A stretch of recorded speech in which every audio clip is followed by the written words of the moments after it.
Kama unafuga dopa au unapanga kuanza, kuna kitu ambacho wafugaji wengi hawajui. Wanaweza kuwa na kondoo wazuri, wanawalisha kila siku, wanajituma sana, lakini mwisho wa siku hakuna faida. Na jambo la kushangaza ni hili. Sio kwamba wanakosea kila kitu. Wanakosea vitu vidogo vidogo ambavyo vinaonekana kawaida sana. Mimi mwenyewe nilipitia hii hali. Nilikuwa nafuga naona kama kila kitu kiko sawa, lakini pesa haionekani. Mpaka nilipogundua makosa haya. Na leo nitakuonyesha makosa 7 ambayo yanaweza kupunguza ukuaji wa kondoo wako, kuongeza gharama zako bila wewe kujua, na mwisho kukuacha bila faida kabisa. Na kosa la 3 linafanywa na karibu kila mfugaji na linaweza kukuangusha bila hata wewe kugundua.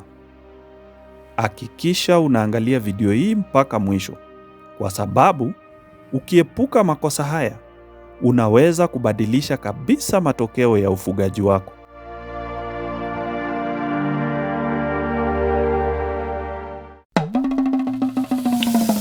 Kwa wewe unayetazama kwa mara ya kwanza, hii ni safari halisi ya kuanzisha mradi wa ufugaji wa kondoo wa dopa shambani. Nilianza na kondoo wa kienyeji, lakini sasa nipo kwenye mabadiliko ya kuelekea dopa kama biashara.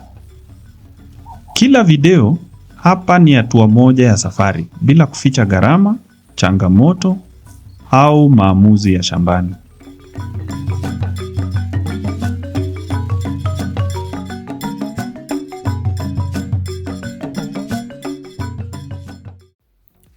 Kulisha bila mpango.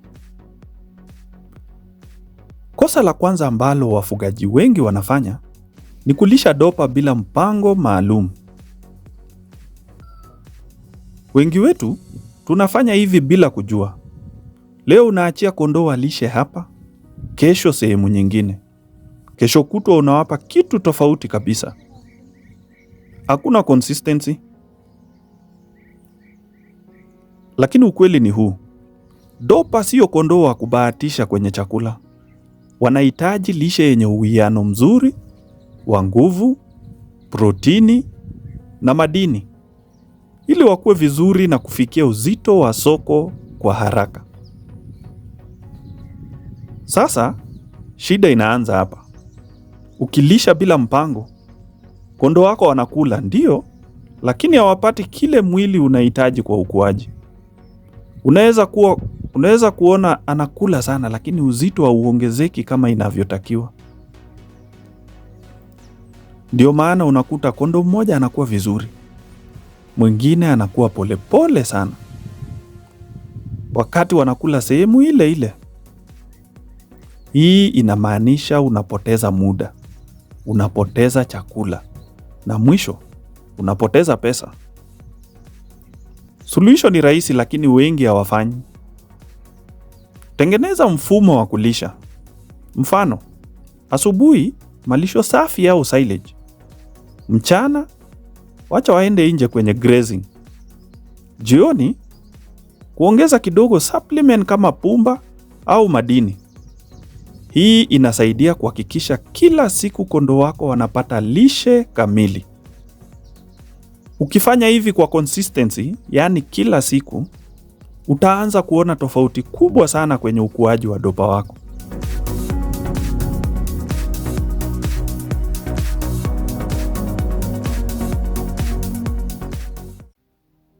Kutegemea malisho pekee. Kosa la pili ambalo wafugaji wengi wanafanya ni kutegemea malisho ya shamba pekee, yani nyasi ya kawaida. Unaachia kondoo wanakula siku nzima na unaamini hiyo inatosha. Ukweli ni huu. Inaweza kuonekana inatosha kwa macho, lakini kiuhalisia haitoshi kwa ukuaji wa dopa. Malisho ya kawaida mara nyingi hayana protini ya kutosha, madini muhimu, na wakati mwingine hata energy ya kutosha, hasa kipindi cha ukame au maeneo yenye nyasi duni.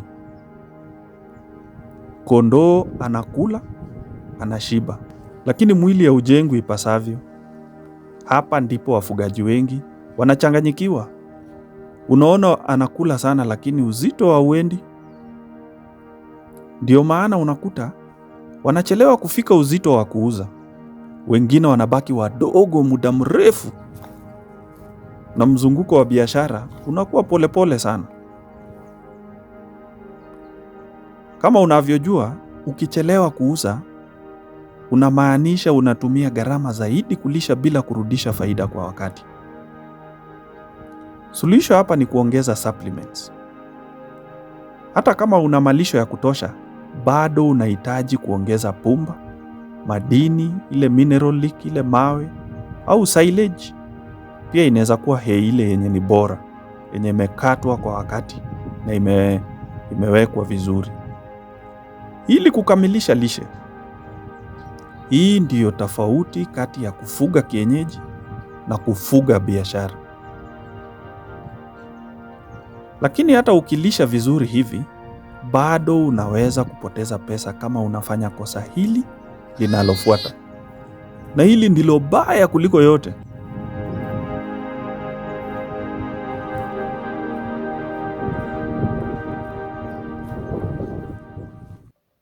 Kukosa records. Sasa hapa ndipo wafugaji wengi wanaanguka na hata hawajui. Kosa la tatu ni hili: kufuga dopa bila kuweka records. Unafuga kondoo wako, wanaongezeka, lakini huandiki chochote. Hujui ni kondoo gani anakuwa haraka, ni yupi anakula sana lakini haongezi uzito, ni yupi ana historia ya magonjwa. Yote unaacha kwa kumbukumbu ya kichwa. Ati mimi najua, mimi siwezi sahau, nitajua tu. Na hapa ndipo tatizo linaanza. Kumbukumbu ya kichwa inakudanganya. Unaweza kudhani una kundi nzuri, lakini ukweli ni kwamba unafuga kondoo wasiokuwa na faida bila kujua. Unakula gharama ya chakula, unatumia muda, lakini hujui ni wapi unapoteza pesa. Mfano rahisi, kuna kondoo wawili, wote wanakula pamoja. Mmoja anakuwa vizuri, mwingine anakula tu, lakini hakuna mabadiliko. Bila records, utaendelea kuwahudumia wote sawa. Wakati mmoja anapaswa kubaki na mwingine kuondolewa kwenye uzalishaji. Wafugaji wanaofanikiwa wanajua kila kondoo wao, wanajua uzito wake, umri wake, historia yake ya afya. Hawafugi kwa kubahatisha kama wewe, wanafuga kwa data. Uhitaji kitu kikubwa kuanza. Unaweza kuanza na daftari tu au hata simu yako. Andika tarehe ya kuzaliwa, ukuaji wa uzito, matibabu yoyote ambayo yule kondoo amepata. Hii inabadilisha kabisa ufugaji wako.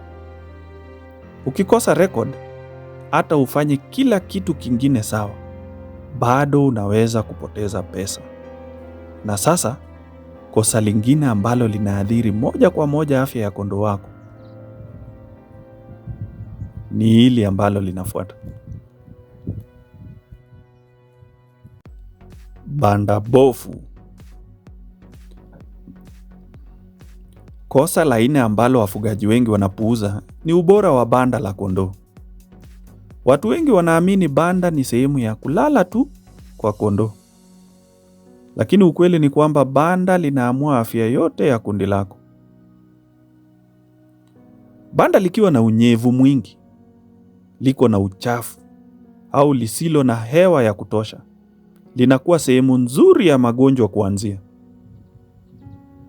Hapa ndipo unaanza kuona matatizo kama magonjwa ya mapafu, maambukizi ya ngozi, na hata vifo vya ghafla. Kumbuka, kondoo wako wanatumia muda mwingi ndani ya banda. Kama mazingira ni mabaya, afya yao inashuka taratibu bila wewe kugundua mapema. Na kondoo akianza kuumwa, ukuaji unasimama. gharama za matibabu zinaongezeka na faida inapotea haraka sana. Banda bora linapaswa kuwa kavu, lisilotuama maji, lina hewa ya kutosha, yani ventilation, safi muda wote. Hizi ni vitu rahisi lakini zina impact kubwa sana. Hakikisha unasafisha banda mara kwa mara, na kama inawezekana, tumia mfumo wa kuinua sakafu kidogo ili kupunguza unyevu. Wafugaji wengi wanaangalia chakula tu, lakini wanasahau mazingira. Ukweli ni huu, hata chakula kizuri hakitasaidia kama banda ni mbovu. Na kosa linalofuata linaanza kidogo sana, lakini linaweza kukuumiza sana kama ulioni mapema.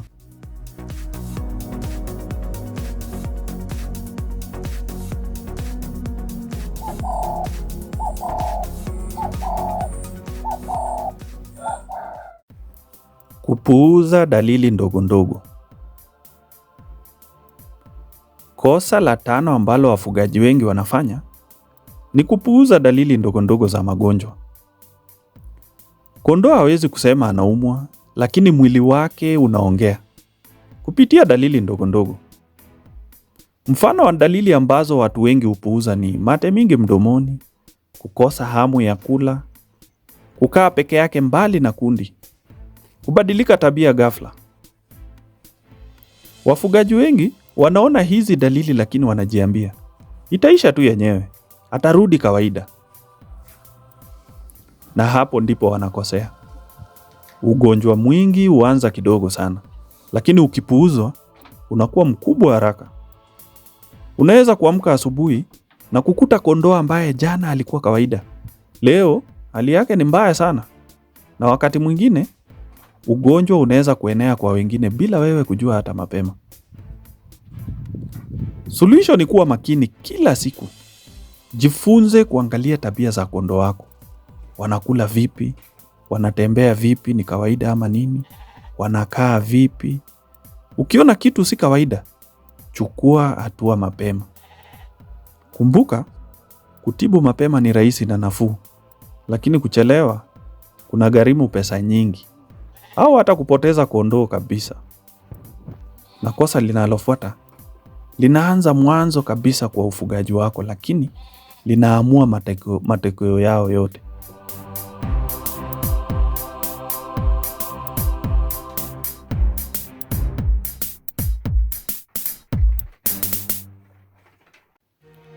Kutochagua mbegu nzuri.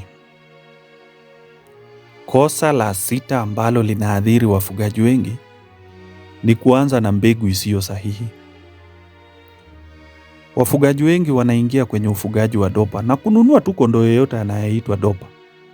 Hata wengine huuliza, hii ni dopa? Ukimwambia ni dopa ananunua mara moja, bila kuangalia ubora wake.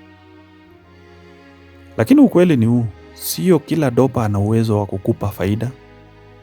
Kuna tofauti kubwa sana kati ya dopa wa kawaida na dopa wa ubora wa uzalishaji. Tofauti hii utaiona kwenye kasi ya ukuaji, umbo la mwili na uwezo wa kuzaliana. Ukianza na mbegu dhaifu, hata lishe vizuri kiasi gani, hata uwe na banda bora, matokeo yatakuwa ya kawaida tu. Ni kama kupanda mbegu mbaya shambani, huwezi kutarajia mavuno makubwa. Ndio maana wafugaji wanaofanikiwa wanawekeza sana kwenye kuchagua mbegu bora mwanzo. Unaponunua dopa, angalia umbo la mwili, historia yake kama inawezekana, na chagua kutoka kwa mfugaji anayeaminika. Hii inaweza kuwa ghali kidogo mwanzoni, lakini inalipa sana baadaye. Kumbuka, mafanikio ya ufugaji wako yanaanzia hapa. Na kosa la mwisho hili halihusiani na kondoo, linahusiana na wewe mwenyewe kama mfugaji.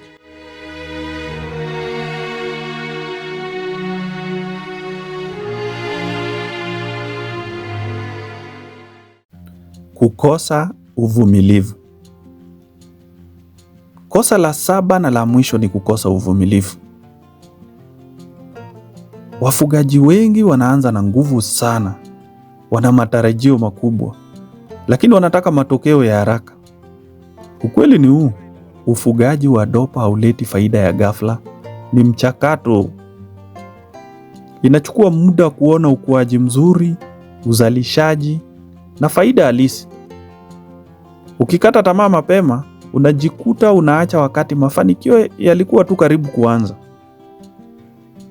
Wafugaji wanaofanikiwa sio wale wanaoanza tu, ni wale wanaoendelea hata wakati mambo hayajaonekana vizuri. Uvumilivu, kuongeza na mfumo sahihi ndio siri ya faida kwenye dopa. Sasa niambie, ni kosa gani umeona wewe na unahisi unafanya? Hebu niandikie kwenye comments. Na kama unataka kujifunza zaidi kuhusu ufugaji wa dopa, hakikisha umesubscribe katika chaneli hii yetu. Hapa tunafuga kwa faida, sio mazoea.